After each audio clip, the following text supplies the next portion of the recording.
My in-laws are inciting my wife and I have a child because, although they like their step-grandson, they couldn't love him like a real family member because they were not related by blood. English is not my first language, so I apologize for any mistakes. I'm also a mess right now, so sorry if this doesn't make any sense. 6 years ago I 28M got drunk at a friend's wedding and a woman Anna 39F, whom I had rejected multiple times throughout the night, ended up forcing herself on me while I was nearly passed out. It was a whole mess and I fell into a deep depression. Things got worse when Anna showed up at my door after a few weeks saying she was pregnant. I begged her to have an abortion and leave me alone, but my dad and stepmother welcomed her into her house like nothing had happened. I never wanted to have kids, so when this happened I was clear with Anna that I didn't want anything to do with her, but I'd pay child support. I also cut contact with my dad for supporting her. After a few months, my son was born and Anna just disappeared. Nobody knew where she went or they didn't want to tell me. My dad also refused to help because I had cut him off, so I was on my own. To be honest, I fell in love with my baby right away. Seeing him fight to survive and then holding him in my arms was the happiest moment of my life. And while it was hard, I made it work, just the two of us. Then, 3 years ago I met my wife Claire 26F. We dated for 1 year and have been married for 2. Even when we were just dating she was always perfect and she adored my son Archie 5M now. She would play with him and read him stories and never said anything bad about him. She knew what had happened, but she was so loving and understanding, and I thought I had won the lottery by meeting her. The same happened when I met Claire's family. Everyone was so welcoming and they loved Archie so much. They offered to babysit him and even took him on vacation so Claire and I could have a weekend to ourselves. A few weeks ago I told Claire that I wanted to have a vasectomy so we could have a better intercourse life. She asked me if I was really sure, and when I said yes she got very quiet and changed the subject. Now, even before we got married I was very clear that I didn't want any more children. At the time she said she was fine with that because we already had Archie. I knew she was upset, so I brought it up constantly until she finally admitted that she was hoping I'd changed my mind so we could have another child. Claire said she understood why I didn't want kids in the first place due to my childhood, but that I had become a perfect dad to Archie and I'd be a perfect dad for our second child too. She also said she had asked him if he wanted a little brother or sister and he had been very excited about it. I got upset when she said this and accused her of trying to manipulate my son, so we ended up having a big fight about it. The next day she apologized, but she still wanted me to think it over. She said she'd support me no matter what I decided, but that this was important to her. I told her that I was hurt because she had never mentioned this before and she just said that she was allowed to change her mind. Finally, she told me that we should talk with her parents so I could hear from them before making a decision. I admit I freaked out because I didn't want to discuss my intercourse life with my in-laws, but she assured me that she had just told them because they were close and she was looking for advice on how to bring it up to me. Anyway, last night we had dinner with her parents. We visit them every other Thursday since that's my Phil's day off, and it was a disaster. I explained how I'd never wanted kids until Archie was born and how even then he was the exception. For their part, they told me how much Claire wanted to have a child of her own and how this could be good for all of us. Where things got messy was when they said they wanted to have their first grandchild. I told them that Claire and I had been talking about her adopting Archie, and my mill said but he still wouldn't be my real grandson. They also said how they loved my son but they couldn't love him like a real family member because they were not related by blood. Finally, my wife said she was having second thoughts about the adoption because Archie already had a mom and she didn't think she'd be able to bond with him like a real mother, so that's also why she wanted to have a child of her own. I was devastated, but I didn't want to make a scene in front of my in-laws, so I just told them I'd think about it and to give me some time. So now I'm sitting at home thinking that I don't really know Claire. I didn't know she felt this way about my son and wondering if she had been pretending all this time. If we have another kid, I believe she and her family will just ignore Archie in favor of their real grandchild. And if we don't have another child, I fear she will just resent us or even become abusive towards my son. But at the same time, I don't want to throw away an otherwise perfect relationship and I really love Claire. Would I be the eye if I divorce my wife over this? I don't know if I'm overreacting or if this relationship can be saved. Any advice would also be welcome since I don't have anyone else I can talk to right now. Edit. Thanks everyone for the comments. I haven't been able to reply to everyone, but I'd like to answer some questions. 1. Did I talk to my wife about not having children before we got married? Yes, we had the discussion at least 3 times and she always mentioned she was okay with it. 2. Do I treat her like a nanny or there is money involved? No. I earn more than she does, but she still has a good job. She does work from home, but Archie is still in daycare because I want him to socialize with other children and I didn't want her work to be affected by having to look after a toddler all the time. 3. Will I get therapy? I've had a therapist for 4 years now. Archie is also in therapy. 4. Why didn't I have a vasectomy years ago? I got no excuses here. I'm just an idiot. 5. Why did I get married after only 1 year of dating? We were both in love and rushed into things. I'm also an idiot for this, apparently. 6. Did I get a DNA test? What the duck? I didn't get a paternity test right away when he was born because I didn't care. I had already put my name on his birth certificate, and after Anna left I just wanted to take care of him. I did eventually get a paternity test done. Spoiler alert, he is mine, but it was mostly for legal purposes since I wanted to take him out of the country for a job opportunity. 7. What happened to Anna? Who knows? I never heard from her after she left. My dad said he didn't know anything, and my friends from the wedding said they didn't know where she went either. 8. Did I report Anna? I tried. Unfortunately, I grew up in a country with some outdated ideas and I wasn't taken seriously by the police. Finally, I know that my in-laws were biased and that they would take Claire's side. I knew that when I agreed to have dinner with them, but I genuinely wanted to know if there was something Claire wasn't telling me. I was and still am confused and full of doubts about the whole kids thing, so I wanted to understand where she was coming from and what she was feeling. I just never imagined they felt the way they did about my son. Now for the comments. Commenter: if a post involves a stepmom, assume the absolute worst and tear her to shreds. Seriously.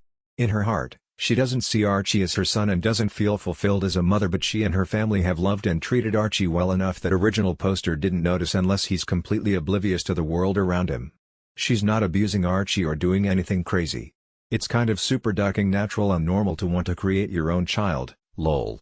Original poster: you could be right that I missed something and I've been trying to think back in case I had missed any signs, but I can't think of anything. When we moved in together she wanted to pull Archie out of daycare saying she could look after him. She works from home. Even though that didn't happen, she still picks him up every day after her own work is finished and she spends a couple hours with him until I get home. As for her family, I wasn't kidding when I said they were the ones offering to babysit Archie. Another example is that when we invited the in-laws to dinner at our house, my Bill would basically ignore everyone and would just play or watch movies with Archie. That's why I'm also confused about this. I literally didn't see it coming. Commenter: what's the custody situation? Is Anna still in the picture? Original poster: I have sole custody. Anna left when he was 2 days old and has never been in the picture.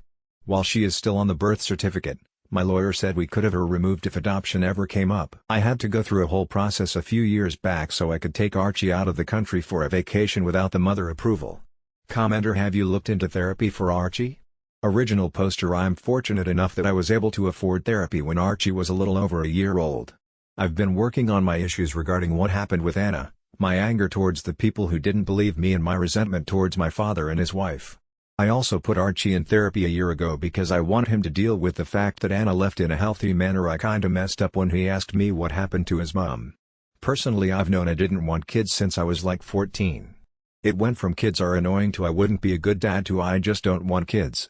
When my son was born, what I wanted didn't matter anymore because he was already here and he needed me and I had to make sure he would have a good life. The fact that I ended up loving my little gremlin so much was just a happy accident. Commenter: have you spoken with Claire about having kids? Original poster: we had the conversation about kids at least 3 times before getting married. The first time was shortly after I officially introduced her to Archie and I told her that I didn't want any more kids and asked if she was okay with it if we became more serious. She said she was fine with it. The second time was when a neighbor and friend got pregnant and my wife got baby fever. I told her I noticed how she acted around the neighbor and asked her if she had changed her mind about not having kids.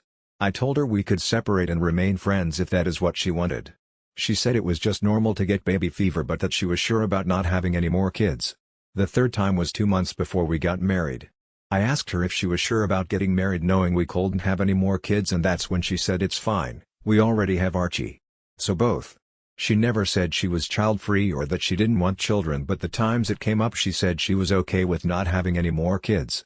Update 1: I appreciate everyone who took the time to read my previous post and commented with their advice. I was happy to see so many people sharing their own experiences as step-parents or stepchildren and those who tried to put themselves in my wife's shoes. It gave me a new perspective and that helped a lot. I also saw some people asking for an update, so here it is. Since Archie plays football every Saturday, I asked a friend of us whose son is also on the team if she could look after Archie for a while.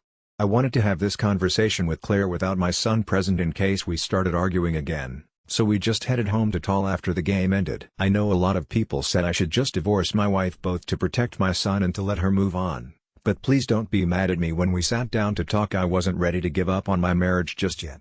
At that moment I was willing to compromise with Claire about a second child as long as we got couples therapy to address her and her family's feelings towards Archie. Even after the initial fight, when I said I wanted a vasectomy, I was mostly confused about what to do since I just wanted my family to be happy. Anyway, I started by asking her to explain why and when she had changed her mind. Claire started to apologize right away and she told me that she had always dreamed of having a big family. She said that she tried to convince herself that she could accept not having children because she really loved me and she also loved Archie. She admitted to lying when I had asked her about it because she didn't want to break up and she felt I was giving her an ultimatum of either choosing having kids or choosing me. I never intended it to be one, I just didn't think it was fair for any of us to be in a relationship if our goals didn't align. She also admitted that she had always been hoping I would change my mind once I saw what an excellent mom she was to Archie. What surprised me the most is that apparently my male tried to convince her not to get married because it wasn't fair of her to expect me to change. Claire also told me it was Mill's idea to babysit Archie and do all those things together so my wife could bond with him and get used to the idea that he may end up being our only child. When I asked her why her mom had made the comments about blood being important, Claire said she had asked her parents to say that to convince me why it was important for her to have her own kids. I told her how hurt I had been by what they said and also when she told me she had changed her mind about the adoption. Claire said she was just scared that one day Archie would want to reconnect with his birth mother and that he wouldn't love her anymore. Apparently she had been reading a lot of stories from other stepparents who had been cast aside, especially when the birth parents showed up again or if there was a divorce involved. Her anxiety got worse around a year ago. According to Claire, she had always introduced herself as Archie's stepmom when she picked him up from the daycare because she didn't want to take Anna's place. I lost my patience and reminded her that Anna had abandoned us so there was no place to take. At this point we started arguing and going in circles. She accused me of not understanding how hard it is to be a step-parent and I told her she was fighting against windmills. After we calmed down a bit, she told me she got even more scared of being replaced when Archie started asking about his mom. She also felt guilty because she was sure he only asked because she kept correcting everyone about the whole mother-stepmother thing. She also said I made it worse because I didn't tell him the truth about Hannah and tried to sugarcoat things by telling him that his mom felt guilty because he had been born very sick and she didn't want to see him suffer. Honestly, I just didn't know what to tell him because I didn't want him to feel sad about being abandoned. Claire accused me of still caring about Anna WTF and that's why I didn't want to paint her in a bad light. When I told her I just panicked and made up a lie in that moment, she said I should have just refused to answer and take Archie to a therapist. We did get him one the same month. That's when Claire said I should have tried to find Anna so we could have split custody and Archie could be with his real mom. I admit I lost it and started yelling at her that Anna was just a horrible person and that if it were up to me she'd never see Archie. She had essayed me, she had tried to manipulate me when she got pregnant, she had abandoned my son right after he was born and, after all these years, she had never bothered to reach out. Claire yelled back saying I couldn't understand what a woman goes through and that maybe she left because of PPD and that I made it worse by just giving up and moving to another country where Anna couldn't find me. I said that wasn't the reason why we left and she knew it. I also told her how everyone who knew me back home had NIN contact information and my address so it's not like I was hiding. What finally broke me is that she said it was my fault that Anna left because I refused to step up and do the right thing by marrying Anna. She tried to apologize right away and said she didn't mean it but I just told her to leave and that I wanted a divorce. I'm ashamed to admit it but I just locked myself in Archie's room and started to cry like a baby until she left. She just packed some stuff and later sent me a text saying she'd be staying with her parents. The rest of the day was a blur. I went to pick up my son and briefly told NY friend I was getting a divorce. She and her wife hugged me and told me they would support us in any way they could, especially if I needed someone to look after Archie. I spent the rest of the day with him and we decided to have a pijamada just the two of us. We ordered pizza, played with his new toys and watched some movies until he fell asleep. Since I can't sleep, I thought I'd write this update to vent or something. I feel like my life just imploded and I'm so heartbroken. I don't even know how Archie is gonna take it so that's also gonna be hard. Anyway, I guess this is my final update since there's nothing else to say. Thank you again for all the advice. TLDR I spoke with my wife. Things were worse than I thought and I've been an idiot for 3 years. She moved out and I will be initiating the divorce on Monday. Now for the comments. Commenter right call. You gave her one more chance than many of us would and she blew it in the most clear-cut and worst way possible. I cannot imagine someone who promised to be your lifelong partner taking your rapists, a lifelong stranger's, side over yours. Don't feel bad about divorce. You are doing the right thing not just for yourself but for your son. That woman wanted to invite the rapist who abandoned him back into his life so she could crush his heart again. BTW, I hope you will go after Anna for child support. Commenter stands strong. Original poster. She has made it clear that Archie would be treated differently. Even after trying to backpedal about the blood ties and doubts about adoption, she still brought up how Archie should be with his mother at least part-time, and that you should have tried harder to keep her around to be Archie's mom. She's saying she wants her own child. And her saying you should have stepped up and married the woman that assaulted you? That's just vile. Essay is still exactly that regardless of what gender the victim is. You aren't any less of a man for not just getting over it and marrying your assailant. If anything, I commend you for standing strong both for yourself and for your son. Protect your son since she has been manipulating him about a sibling, God knows what else she might have been saying to him. This is not someone you want around your son.